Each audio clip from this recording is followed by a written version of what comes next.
এক সপ্তাহ পরে কাশীপুর হইতে শ্রী শ্রী ঠাকুরের পূত অস্থির কৌটার সঙ্গে শ্রী শ্রী মাকেও ভক্ত বলরাম বসুর বাটিতে আনা হইল।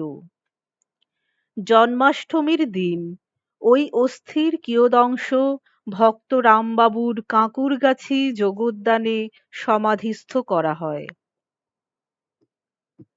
এই ব্যাপার লইয়া গৃহস্থ ও ত্যাগী ভক্তদের মধ্যে মতবিরোধের কথা শুনিয়া শ্রী শ্রীমা বলিয়াছিলেন, এমন সোনার মানুষই চলে গেলেন, দেখেছ গোলাপ, এখন ছাই নিয়ে ঝগড়া।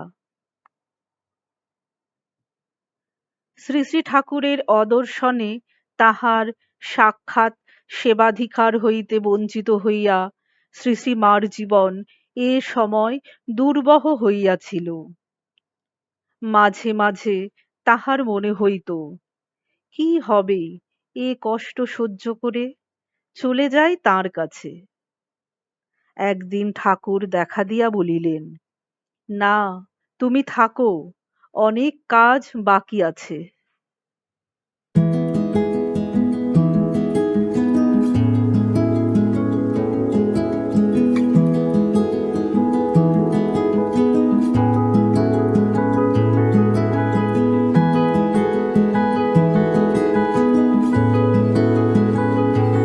পনেরোই ভাদ্র মাকে লইয়া ভক্তেরা বৃন্দাবনের উদ্দেশ্যে যাত্রা করিলেন।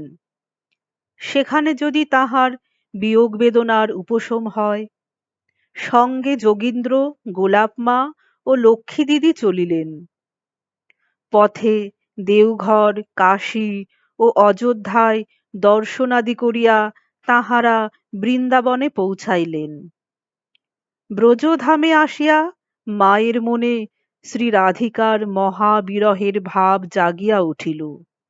অজস্র ধারায় মা কাঁদিতে লাগিলেন।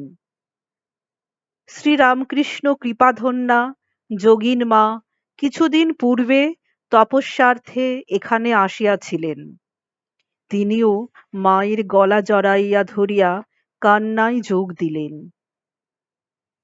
শ্রীরামকৃষ্ণ আর থাকিতে পারিলেন না, দেখা দিয়া বলিলেন, এত কান্না কেন?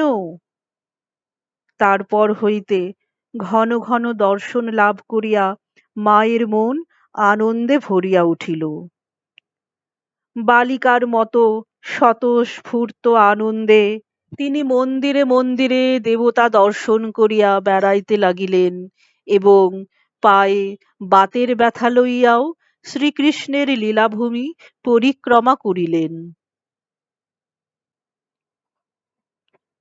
একদিন রজনীতে বংশীধ্বনি শ্রবণে রাধারানীর ভাবে আকুল হইয়া মা ছুটিয়া চলিয়াছেন।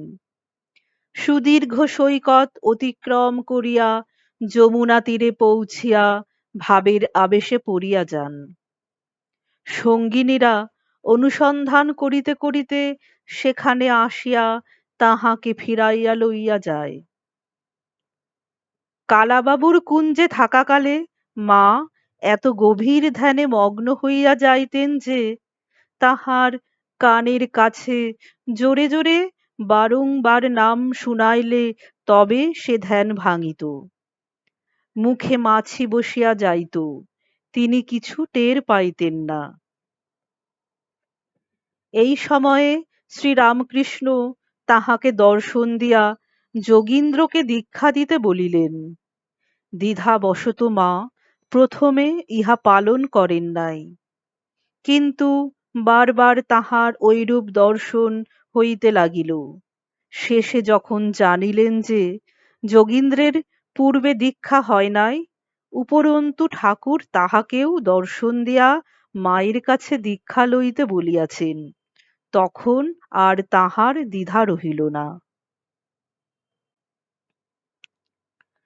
বৃন্দাবন হইতে একবার হরিদ্বারে গিয়া মা ব্রহ্মকুণ্ডে শ্রীরামকৃষ্ণের কেশ নখাদি বিসর্জন দিয়া আসেন।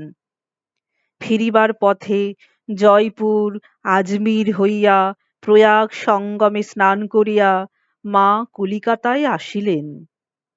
বলরামবাবুর বাটিতে পক্ষাধিক কাল থাকার পর গোলাপ মাকে সঙ্গে লইয়া তিনি কামারপুকুর যাত্রা করেন। মাসখানেক পরে গোলাপ মা চলিয়া আসিলে শ্বশুরের শূন্য ভিটায় মায়ের জীবনের এক নূতন অধ্যায় শুরু হইল।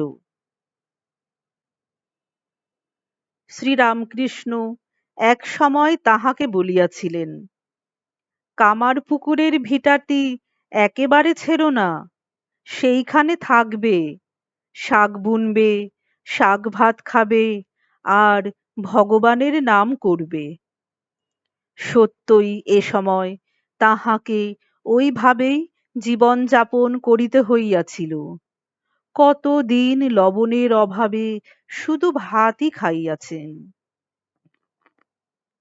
এত কষ্টের মধ্যেও তিনি কাহাকেও নিজের অবস্থার কথা জানান নাই। একান্তভাবে ঈশ্বরের উপর নির্ভর করিয়া তিনি এই সময় নিঃসঙ্গ জীবন যাপন করিয়াছিলেন। শ্রীরামকৃষ্ণের পুণ্য স্মৃতি তখন তাহার একমাত্র অবলম্বন ছিল। পল্লীবাসীদের সমালোচনায় এই সময় মা আবার অলঙ্কারাদি খুলিতে গিয়াছিলেন।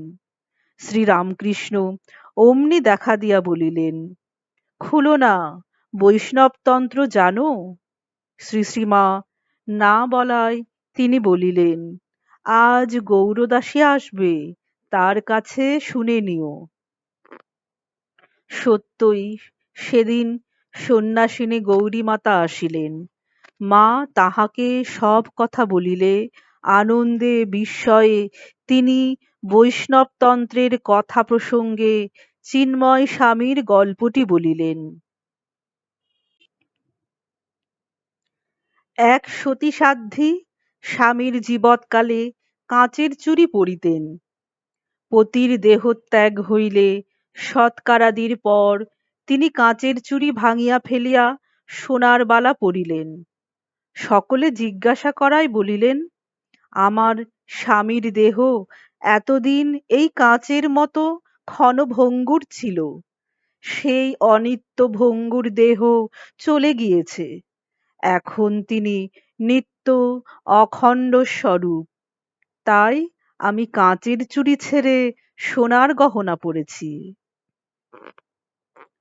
এই সব শুনিয়া ও গৌরীমাকে কাছে পাইয়া মায়ের মনে সাহস ও বিশ্বাস বাড়িয়া গেল। বিরহ ব্যথা অসহ্য হইয়া উঠিলে শ্রীরামকৃষ্ণ দর্শন দিয়া তাহার সকল দুঃখ দূর করিতেন। বাহিরের শূন্যতা সত্ত্বেও ভিতরের মাধুর্যে তাহার হৃদয় দিনে দিনে পূর্ণ হইয়া উঠিতেছিল।